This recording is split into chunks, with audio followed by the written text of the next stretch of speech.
మన ప్రభువును రక్షకుడైన యేసుక్రీస్తు నామమున శుభములు. కీర్తనల గ్రంథము 33వ అధ్యాయము 11వ వచనంలో కీర్తనకారుడు తెలియచేస్తున్న దేవుని యొక్క ఆలోచన, దేవుని యొక్క సంకల్పం ఏ విధంగా ఉంటుందో చెప్తున్నాడు. దేవుని యొక్క ఆలోచన సదాకాలము నిలిచి ఉండేదని, ఆయన సంకల్పములు తరతరాలకి ఉంటుంది అని చెప్తున్న మాటను మనం చూస్తున్నాం. ఈ కీర్తనలో దేవుని స్తుతించడం మంచిది అని తెలియచేస్తూ, అంటే దేవుడు చేసిన సృష్టిని బట్టి, దేవుడు చేసిన గొప్ప కార్యాలను బట్టి వివరిస్తూ దేవుని స్తుతించడం మంచిది అని తెలియచేస్తూ, ఆయన యొక్క ఆలోచన సదాకాలం ఉండేది, ఆయన సంకల్పము తరతరాలకు ఉంటుంది అని తెలియచేస్తున్నాడు. దేవుని యొక్క ఆలోచన ఏమి, ఆయన యొక్క సంకల్పము తరతరాలకి ఎలా ఉంటుంది అన్న యొక్క సత్యాన్ని ఈరోజు మనం తెలుసుకుంటే, సృష్టి ఆరంభంలో సృష్టించబడిన మానవుడు దేవుని చేత నిర్మింపబడి, దేవుని యొక్క పోలికలు, దేవుని యొక్క స్వరూపంలో నిర్మింపబడిన ఆదాము. ఆ ఆదాముని సృష్టించిన తర్వాత అక్కడ చెప్తున్న మాట, మొదటి అధ్యాయము 27-28 వచనాల్లో మనం చదివితే, దేవుడు తన స్వరూపమందు నరుని సృజించెను, దేవుని స్వరూపమందు వారిని సృజించెను, స్త్రీని గాను పురుషుని గాని వారిని సృజించెను. సృజింపబడిన మనిషి స్త్రీని గాను పురుషుని గాను సృజించి, దేవుడు వారిని ఆశీర్వదించి, దేవుడు తన పోలిక తన రూపంలో నిర్మాణం చేసుకున్న ఆ మానవుడు, అంటే స్త్రీనిగా పురుషునిగా సృజించిన దేవుడు వారిని ఆశీర్వదించాడు. అది ఎట్లంటే, ఫలించి అభివృద్ధి పొంది విస్తరించి భూమిని నిండించి దానిని లోపరుచుకోండి అని చెప్తున్నాడు. ఈ విధంగా దేవుడు మరి ఆశీర్వదించిన ఆశీర్వాదాన్ని మనం చూస్తున్నాం. అంటే సృష్టింపబడిన వెంటనే దేవుని యొక్క ఆలోచన ఏంటి అనంటే, ఆశీర్వదిస్తున్నాడు. ఆశీర్వదించి ఈ లోకంలో మానవుడు అట్టి ఆశీర్వాదాన్ని పొందుకొని జీవించాలనేది దేవుని యొక్క ఆలోచన. అయితే అట్టి ఆలోచనని మానవుడు తన తప్పిదము చేత తొలగిపోయి దేవుని ఆజ్ఞ అతిక్రమించుట ద్వారా దేవుని యొక్క ఎడబాటు, సహవాసంలో నుండి ఎడబాటు, దేవుని యొక్క పోలికలో దేవుని యొక్క రూపమును కోల్పోయిన మానవుడిగా ఉంటున్నాడు. అయినప్పటికీ కూడా దేవుడు తన యొక్క ఆలోచనని మాత్రం మార్చుకోలేదు. మరలా సమీపంగా చేర్చుకోవడానికి, తనతో సహవాసం, అన్యోన్య సహవాసం కలిగి ఉండడానికి ఆయన ప్రయత్నాలను చేస్తూనే ఉన్నాడు.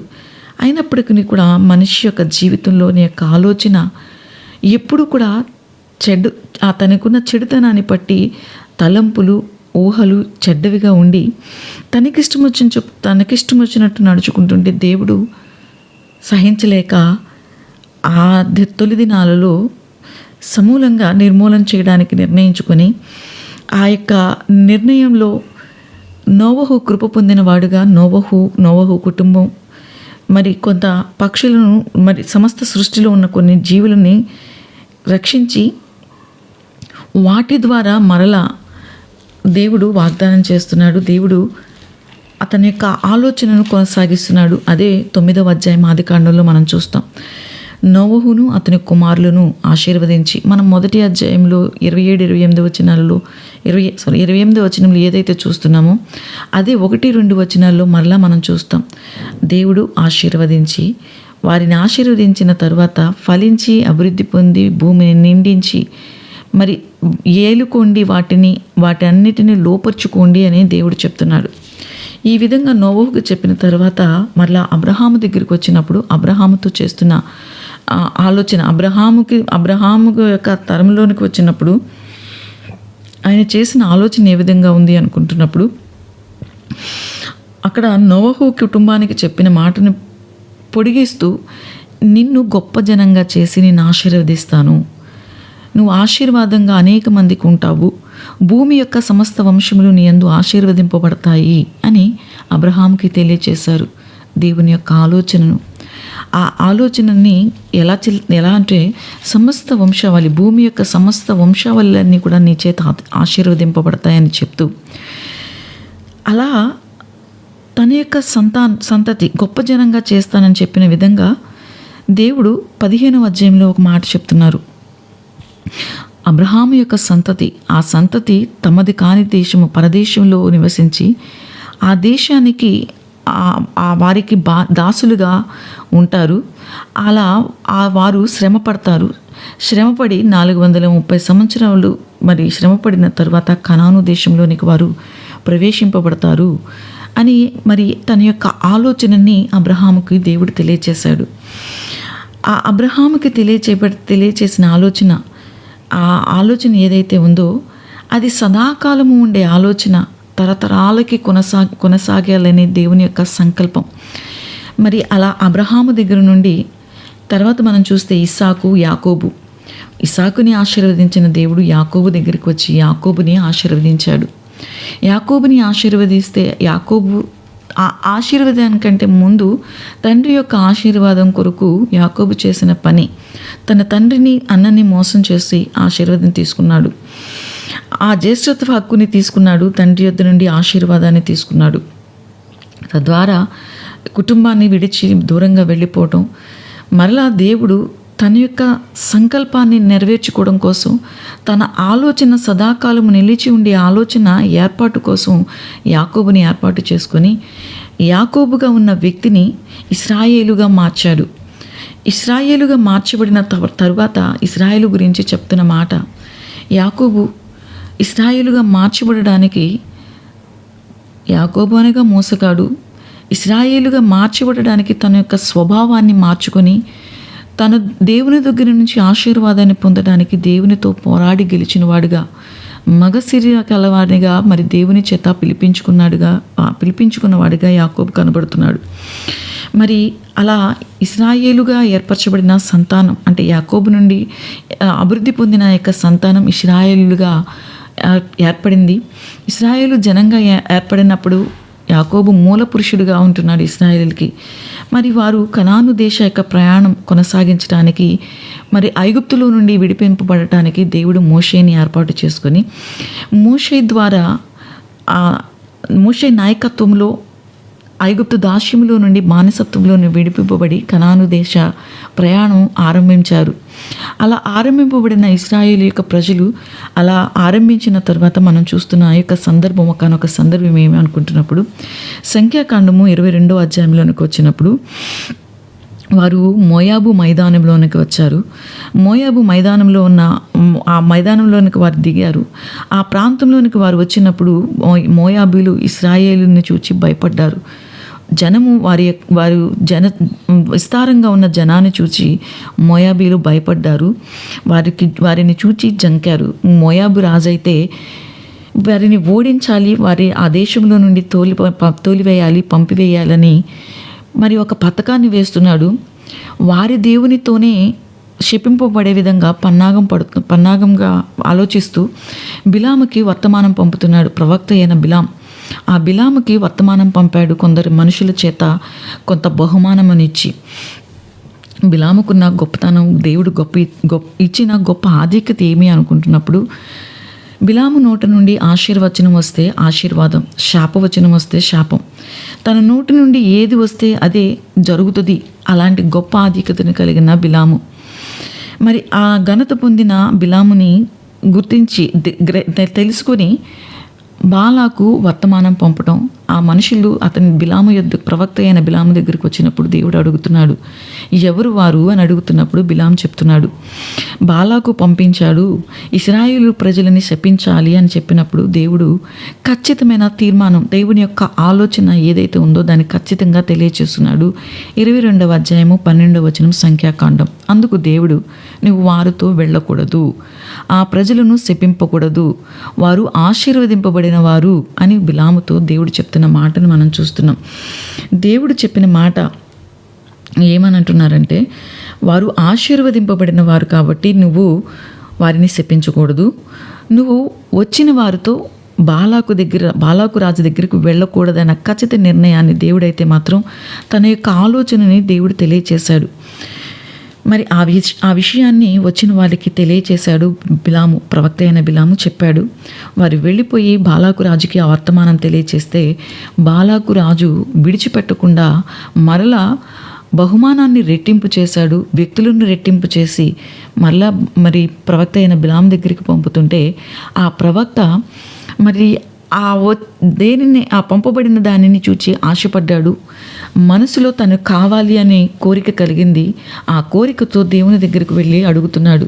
నేను వెళ్ళనా అని అడుగుతున్నాడు. మనసులో ఉన్న కోరిక, తన యొక్క తాపత్రయం ఏంటో దేవునికి తెలుసు. దేవుడు హృదయాంతరంగా ఎరిగిన దేవుడు. ప్రతి మానవునిలో ఉన్న వాంఛ, కోరిక, ఆశ ఎటువంటిదో తెలిసిన దేవుడు ఆపడానికి అడ్డుపడ్డు. ఎప్పుడు కూడా అది సృష్టి ఆరంభంలో ఆదాము దగ్గరైనా బిలాము దగ్గరైనా ఎవరి దగ్గరైనా కానీ దానిని ఏమాత్రం కూడా అడ్డుకోవడానికి దేవుడు ఇష్టపడడు. సరే వెళ్ళు కానీ ఆ ప్రజలను శపించడానికి నీకేమాత్రం కూడా అధికారం లేదు, వారిని శపించకూడదు అని చెప్పాడు దేవుడు. మరి అలా బయలుదేరే వాళ్ళతో వెళుతున్న బిలాముని దేవుడు అడ్డుకోలేదు, కానీ ఆపే ప్రయత్నాలను అయితే మాత్రం చేస్తున్నాడు. ఈ విషయాన్ని మనం గమనించాలి. మన ఇష్టాన్ని మనం నెరవేర్చుకోవడానికి ఇష్టపడిపోతున్నప్పుడు అడ్డుకోడు దేవుడు, కానీ ఆపడానికి, దానిలో నుండి తప్పించడానికి దేవుడైతే మాత్రం హెచ్చరికలు కానీ దానిలో మెలకువ కానీ చూపిస్తాడు. అది మనం గ్రహించాలి. ఆ గ్రహించలేని స్థితిలోనికి వెళ్ళిపోయాడు బిలాం. తను అడ్డగించడానికి, తను వెళుతున్న త్రోవ మంచిది కాదు, తను వెళితే ప్రమాదకరమైన పరిస్థితుల్లోనికి పడిపోతాడు అని గ్రహించి దేవుడు తన దూతని పంపితే ఆ దూతని చూడలేకపోయాడు, గుడ్డివాడైపోయాడు. మరి ఆ బిలాము చూడలేనిది ఆ గాడిద చూచింది. గాడిద చూచి ఆగిపోయి ఒక పక్కకి, అంటే వాలిపోయినప్పుడు తనకి దెబ్బ తగిలి తనకు ఒక గాయాన్ని పట్టింది. మరి గాడిదని కొట్టడం జరుగుతుంది. అప్పుడు ఆ గాడిద మాట్లాడుతుంటే కూడా బిలాము గ్రహించలేని స్థితిలోనికి వెళ్ళిపోయాడు. అంటే దేవుని యొక్క ఆలోచనని గ్రహించలేని గుడితనంలోనికి, తెలుసుకోలేని, వినలేని చెవిటివాడిగా అయిపోయాడు బిలాము. అయినప్పటికీ దేవుడు మరి తర్వాత ఆ గాడిద మాట్లాడటం ద్వారా తెలుసుకున్నాడు. ఆయన ఆ ప్రాంతానికి వెళ్ళాడు. బాలాకు దగ్గరికి వెళ్ళినప్పటికీ దేవుడు తన నోటన ఆశీర్వచనమే ఉంచాడు. తన ప్రజలైన వారిని ఆశీర్వదించిన తరువాత బాలాకు ఏమాత్రం కూడా దానిని తట్టుకోలేకపోయాడు, సహించలేకపోయాడు. నేను ఆశీర్వదించాలని నేను పిలిచి నేను ఎంత చేస్తే నువ్వేంటి ఇలా చేశావు అని మరి ఆ మాటలని బిలాముతో మాట్లాడుతుంటే దేవుడు బాలాకుకి చెప్పమంటున్న మాటలు బాలాకు వినడం కొరకు దేవుడు బిలాము నోట నుండి పలికిస్తున్న మాటలు ఈరోజు మనం కూడా నేర్చుకుంటే, ఈరోజు మనం కూడా తెలుసుకుంటే దేవుని యొక్క ఆలోచన సదాకాలము ఉండేది. అది వ్యక్తులను బట్టి, మనుషులను బట్టి మారేది కాదు. ఈరోజు ఈ మాటలను నేర్చుకుంటున్న మన యొక్క జీవితంలో మనం కూడా ఏ విధంగా ఉంటున్నా, ఏ విధంగా ఉండాలి, ఏ విధంగా జీవిస్తున్నా దేవుని యొక్క ఆలోచనని మన యొక్క జీవితాలలో మార్చుకోవట్లేదు అన్న సత్యాన్ని మనం గ్రహించే వారంగా ఉంటాం. అదే 23వ అధ్యాయము సంఖ్యాకాండము 18వ వచనంలో నుంచి మొదలుపెట్టాడు బిలాము, ప్రవక్త అయిన బిలాము. అక్కడ మాట్లాడుతున్న మాటలను మనం చూస్తే 19వ వచనంలోనికి వచ్చినప్పుడు చెప్తున్నాడు, దేవుడు అబద్ధమాడటానికి ఆయన మానవుడు కాడు, పశ్చాత్తాపపడటానికి ఆయన నరపుత్రుడు కాడు అంటున్నాడు. దేవుడు అబద్ధమాడేవాడు కాదు, మానవుడిలాగా. మానవుడు తన యొక్క పరిస్థితులను బట్టి, తన యొక్క స్థితిగతులను బట్టి, మనుషులను బట్టి మానవుడు అబద్ధమాడతాడు. తన యొక్క ఆలోచనని మార్చుకుంటాడు. ఆ మానవుని యొక్క ఆలోచన స్థితిగతులను బట్టి, పరిస్థితులను బట్టి ఈ రోజున్న ఆలోచన రేపటి రోజున మారుతుంది, రేపటి ఉన్న ఆలోచన మరో కొద్ది రోజులకి మారుతుంది. ఇలా ఆలోచనలు మార్చుకోవడం మానవ నైజం. అబద్ధమాడడం, ఏదైనా ఒక మాట చెప్పి దాన్ని మార్చుకోవడం అనేది మానవ నైజం. కానీ మానవుని వంటి వాడు కాదు దేవుడు. అలాగే చెప్పినది ఏదైతే ఉందో దానిని చేయడానికి, ఆ మాట, ఆ యొక్క విషయాన్ని మరి ఏదైతే చెప్తున్నాడో దాని విషయంలో పశ్చాత్తాపపడేవాడు కాదు. ఆయన నరపుత్రుడు కాడు, చెప్పి చేయకుండునా, మాట ఇచ్చి స్థాపింపకుండునా అని తెలియచేస్తున్న మాటలను మనం చూస్తున్నాం. తర్వాత 20వ వచనంలో చూస్తే, దీవించమని దేవుడు నాకు సెలవిచ్చాడు, ఆయన దీవించాడు. దీవించమన్న దేవుడు ఆయన సెలవిచ్చిన రీతిగా ఆ ప్రజలను, తన ప్రజలను దీవించుకున్నాడు. దాన్ని నేను మార్చలేను. బాలాకు రాజుకి చెప్తున్నాడు. దేవుడు బిలాము నోటు నుండి పలికిస్తున్న మాటలు. ఆయన ఆశీర్వదింపబడిన వారు కాబట్టి ఆశీర్వదింపబడిన వారిని నేను శపించలేను. ఆయన ఆశీర్వదించాలని నిశ్చయించుకున్నాడు, ఆలోచించాడు. దాన్ని నేను మార్చలేను అని చెప్తూ ఇంకొక శ్రేష్టమైన విషయాన్ని 21వ వచనంలో చెప్తున్నాడు. ఆయన యాకోబులో ఏ దోషమును కనుగొనలేదు, ఇశ్రాయేలీయులలో ఏ వంకరితనమును చూడలేదు. అతని దేవుడైన యెహోవా అతనికి తోడై ఉన్నాడు. ఈ మాట చూస్తే నిజంగా ఆశ్చర్యం కలుగుతుంది. నిజంగా యాకోబులో ఏ దోషము కనబడలేదా? దేవునికి ఏ దోషము కనుగొనలేదా? ఎందుకు ఆ మాట దేవుడు చెప్తున్నాడు అని అంటే, యాకోబులో దోషము లేదా అంటే దేవుని దృష్టిలో లేదు. ఎందుకు అనంటే, తను సంపాదించుకోవడం కొరకు, దేవుని యొక్క ఆశీర్వాదం పొందుకోవడం కొరకు తను ప్రయాసపడుతున్నాడు, పోరాడుతున్నాడు. ఆ పోరాటం దేవుని దృష్టిలో అది దోషంగా కనిపించలేదు. అలాగే ఇశ్రాయేలీయులను చూస్తే, ఇశ్రాయేలు యొక్క ప్రజలు వారు మరి ఆ యాత్రా జీవితంలో మోషే నడిపిస్తున్న నాయకత్వంలో ఆ ప్రజలు ఎలా ఉన్నారు అనుకుంటున్నప్పుడు మనం నిర్గమాకాండంలో చూస్తే ఆ ప్రజలు వారికి కావలసిన ఏర్పాటునంతటిని కూడా దేవుడు చేస్తున్నాడు. ఆ యాత్రలో వారికి ఆహారాన్ని సమృద్ధిగా ఇస్తున్నాడు, వారికి తాగడానికి నీరునిస్తున్నాడు.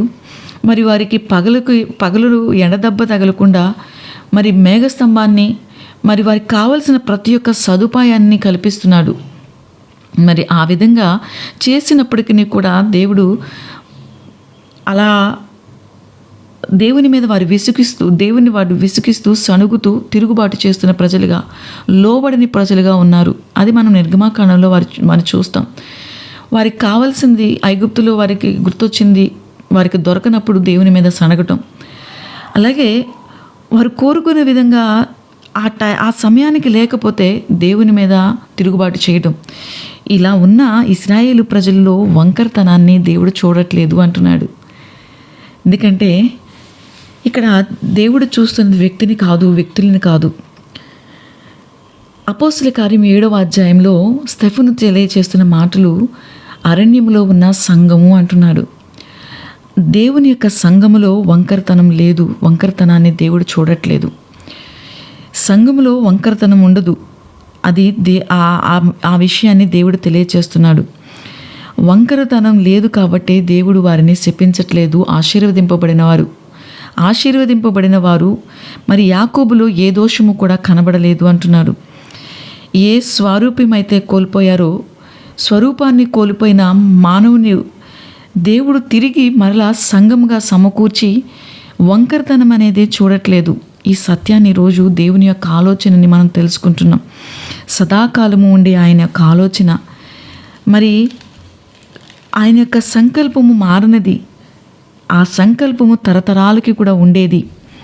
ఇటువంటి దేవుని ఆలోచన మరి ఈరోజు మన యొక్క జీవితంలో ఈ మాటను చదువుకుంటున్నప్పుడు, యాకోబులో ఏ దోషముని చూడని దేవుడు, ఇశ్రాయేలీయులలో ఏ వంకరతనముని చూడని దేవుడు ఈరోజు మనలో కూడా ఏ వంకరతనాన్ని చూడట్లేదు, ఏ దోషాన్ని కూడా ఆయన కనుగొనట్లేదు.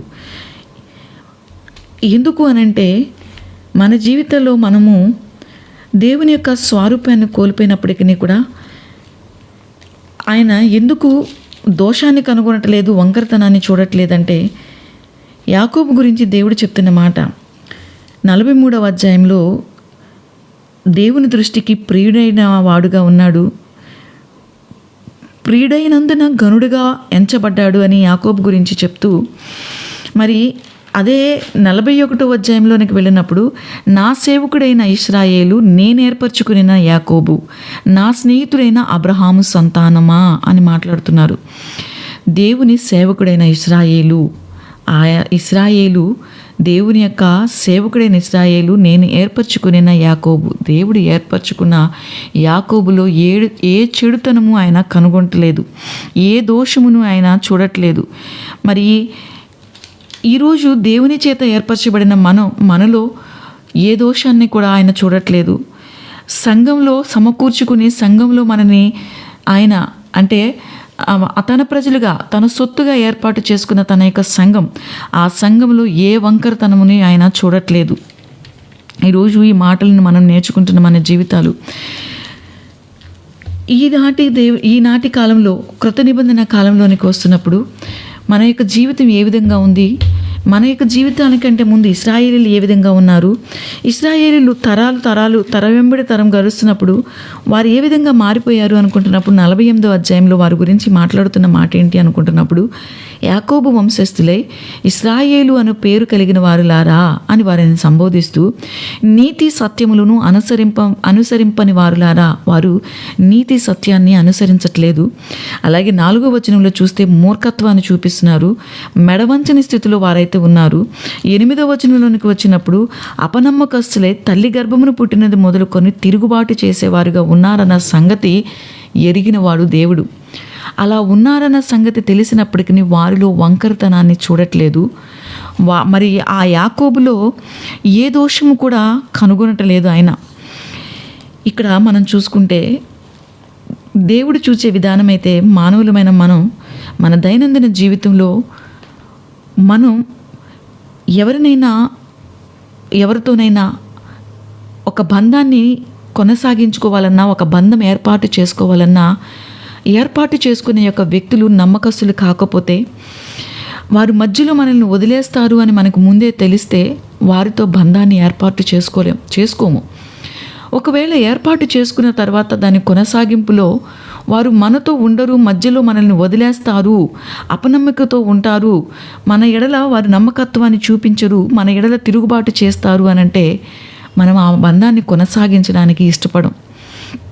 అలాగే ఒక యజమాని ఉద్యోగంలో పెట్టుకోవాలి అనే ఒక వ్యక్తిని ఉద్యోగంలో పెట్టుకోవాలి అంటే అతడు నమ్మకస్తుడు కాదు. ఆ ఉద్యోగి అంటే ఆ యజమానికి నమ్మకంగా ఉండడు. తను సగం మధ్యలోనే మానేస్తాడు, తనను కొనసాగించడు అని గనక ముందే తెలిస్తే ఆ యజమాని అతన్ని ఉద్యోగంలో పెట్టుకోడు, ఇష్టపడడు. అయితే దేవుడు చేసే ఆలోచన, దేవుడు మానవులమైన మన ఎడల కలిగిన యొక్క ఆలోచన ఎటువంటిదో మనం చూస్తే, అలాగే తల్లిదండ్రులుగా ఉంటున్న మన బిడ్డలు మన మీద తిరుగుబాటు చేస్తారని,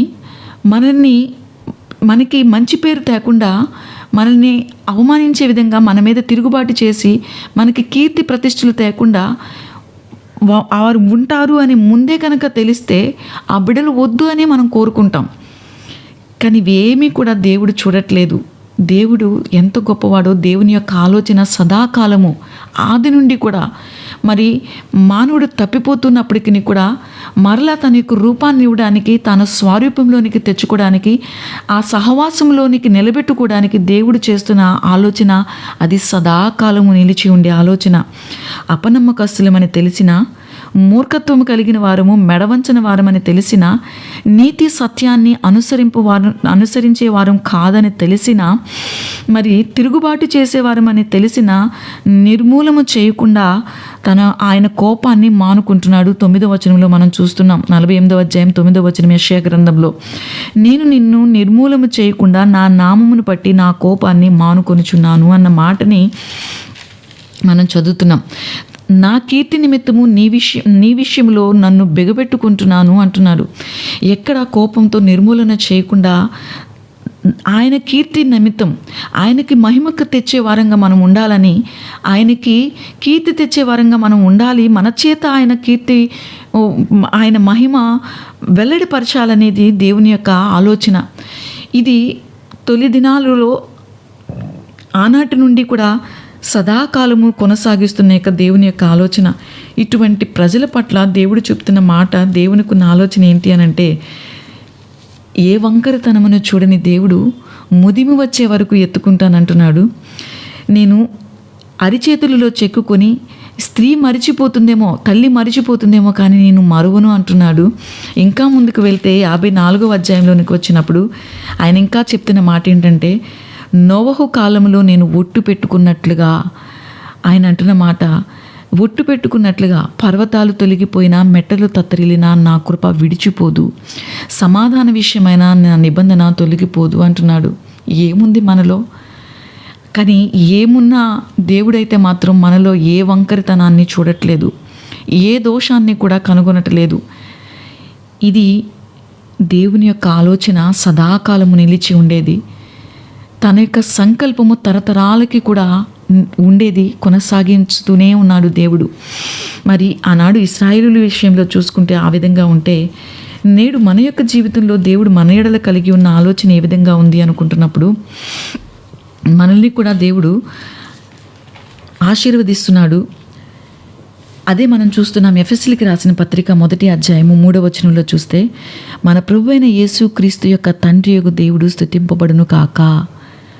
స్తుతిస్తున్నాడు దేవుణ్ణి. ఎందుకంటే పరలోక విషయంలోని ఆత్మ సంబంధమైన ప్రతి ఆశీర్వాదానికి మనల్ని వారసులుగా, అర్హులనిగా చేస్తున్నాడు, హక్కుదారులుగా మనల్ని చేస్తున్నాడు.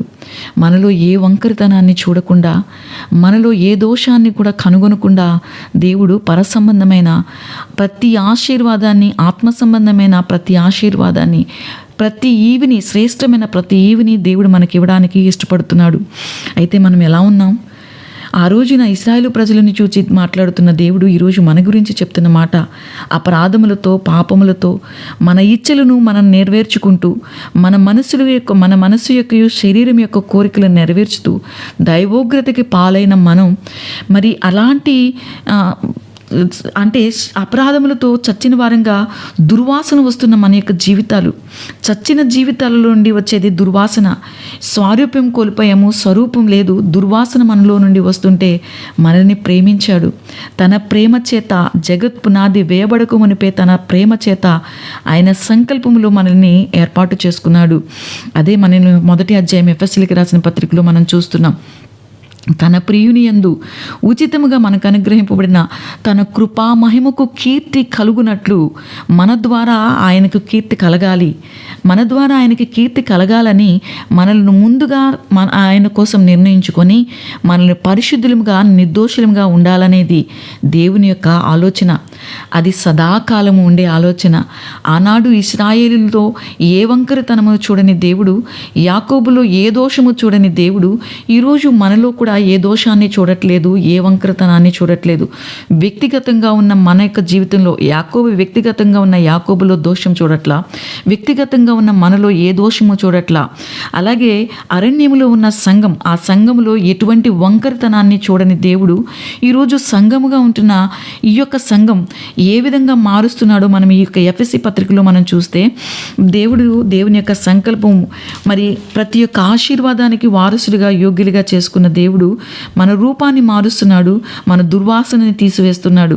మన యొక్క పోగొట్టుకున్న పోలిక ఏదైతే ఉందో ఆ పోలికను తిరిగి ఇస్తున్నాడు. అదే 5వ అధ్యాయంలో మనం చూస్తున్నాం.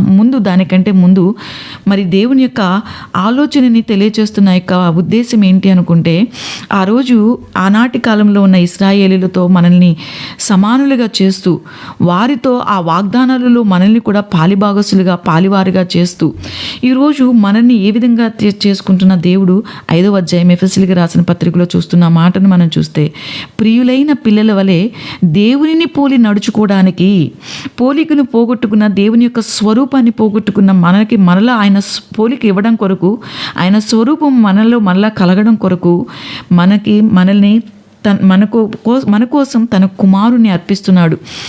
ఆ కుమారుడు మనల్ని ప్రేమించి పరిమళ వాసనగా మనం ఉండడం కొరకు, మన కొరకు తానుగా దేవునికి అప్పగించుకున్నాడు అన్న సత్యాన్ని ఇక్కడ మనకు చూపిస్తున్నాడు.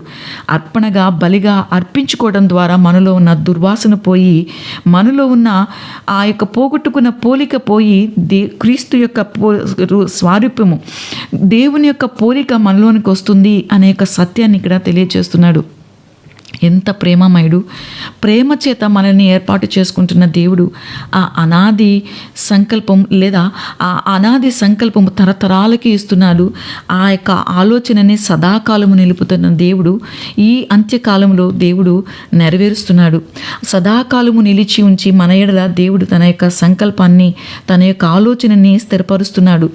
ఈ విధంగా మనల్ని చూస్తే మరి 5వ అధ్యాయంలో మరి 25, 27 వచనాల్లో చూసుకుంటున్నప్పుడు దాన్ని మహిమగల సంఘంగా మార్చుతున్నాడు. మహిమగల సంఘములో ఏ విధంగా ఉండాలి అనంటే పరిశుద్ధమైనదిగా, నిర్దోషమైనదిగా.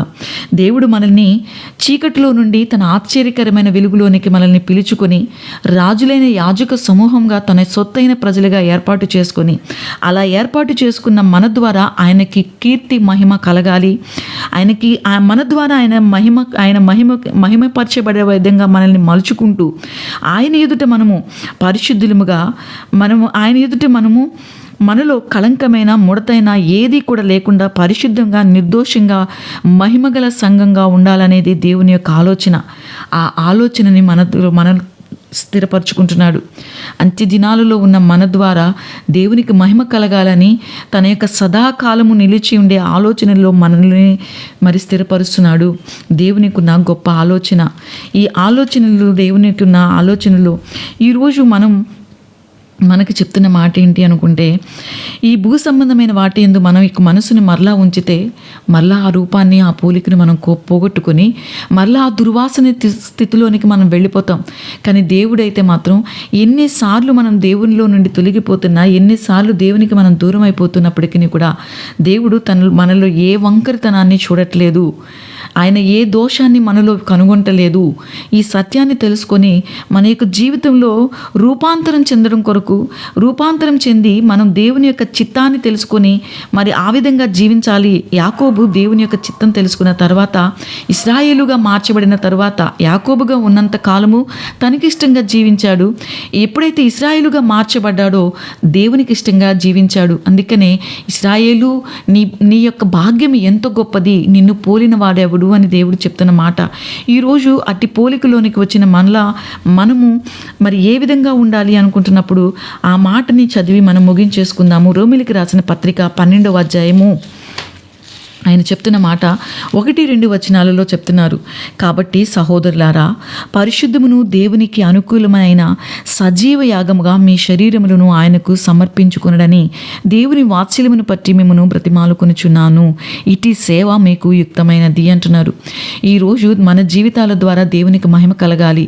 ఇట్టి సేవతో దేవుని మనము మహిమపరిచి ఆయనకి కీర్తి మహిమ కలిగించే వారంగా మనం ఉండాలనేది దేవుని యొక్క ఉద్దేశం. అయితే సజీవ యాగంగా ఈ శరీరము, ఈ యొక్క మహిమా రూపమునికి మార్చబడిన, ఫిలిప్పీయులకు రాసిన పత్రికలో పౌలు చెప్తున్నారు, మహిమా రూపమునకు సమరూపంగా మార్చబడుతున్న ఈ యొక్క శరీరం, ఈ దుర్వాసనను తీసివేసి ఆయన యొక్క పోలికలోనికి మార్చబడిన ఈ యొక్క శరీరం ఆయన కొరకు ఉపయోగపడే విధంగా మనం ఉండాలనేది, ఆయనకు సమర్పించుకోవాలనేది ఈరోజు చెప్తున్నారు. యాకోబు అలా సమర్పించుకొని ఇశ్రాయేలుగా మార్చబడ్డారు, ఇశ్రాయేలుగా రూపాంతరం చెందాడు. ఈరోజు మనకి కూడా చెప్తున్న మాట అదే. ఈ లోక మర్యాదను అనుసరింపక ఉత్తమమును, అనుకూలమును, సంపూర్ణమునై ఉన్న దేవుని చిత్తమేదో పరీక్షించి తెలుసుకున్నట్లు మీ మనస్సు మారి నూతన మగుట వలన రూపాంతరము పొందుడి అంటున్నారు. మానవుని యొక్క కోరిక, అదే మనం చదువుతున్న మనసు యొక్క శరీరం యొక్క కోరికలను నెరవేర్చుకుంటూ స్వరూపాన్ని కోల్పోయాము, దుర్వాసనతో జీవిస్తున్నాం. అయితే దేవుడు ఈరోజు మన నుండి కోరుకున్నది ఏంటి అంటే, లోక మర్యాదను అనుసరింపక ఉత్తమమును, అనుకూలమును, సంపూర్ణమునైన దేవుని చిత్తాన్ని పరీక్షించి తెలుసుకొని మన మనస్సు మారి రూపాంతరం పొంది దేవునికి ఇష్టలుగా అలాంటి జీవితాన్ని జీవిస్తూ దేవుని కృపామహిమకు మనం కీర్తి తెచ్చే వారంగా ఉండాలనేది దేవుని యొక్క ఆలోచన, దేవుని యొక్క సంకల్పము. ఆ సంకల్పం తరతరాలకు కూడా నిలుపుతూ మనల్ని ఆ సంకల్పమును నిలబెట్టుకుంటున్నాడు. కాబట్టి నిలబెట్టుకున్న దేవుని యొక్క ఆలోచనని మనం కూడా నెరవేర్చే వారంగా ఉండాలి అనేది దేవుడు మనకు చెప్తున్న మాట పౌలు భక్తుని ద్వారా తెలియజేస్తున్నారు. ఈరోజు ఉత్తమమైనది, అనుకూలమైనది, సంపూర్ణమైన దేవుని యొక్క చిత్తం, ఆలోచన ఏంటో మనకు తెలియజేస్తున్నాడు. కాబట్టి మనము నూతనపరచబడి రూపాంతరం చెంది దేవునికి ఇష్టలుగా జీవించే భాగ్యము దేవుడు మనకందరికీ దయచేయును గాక. ఆమేన్.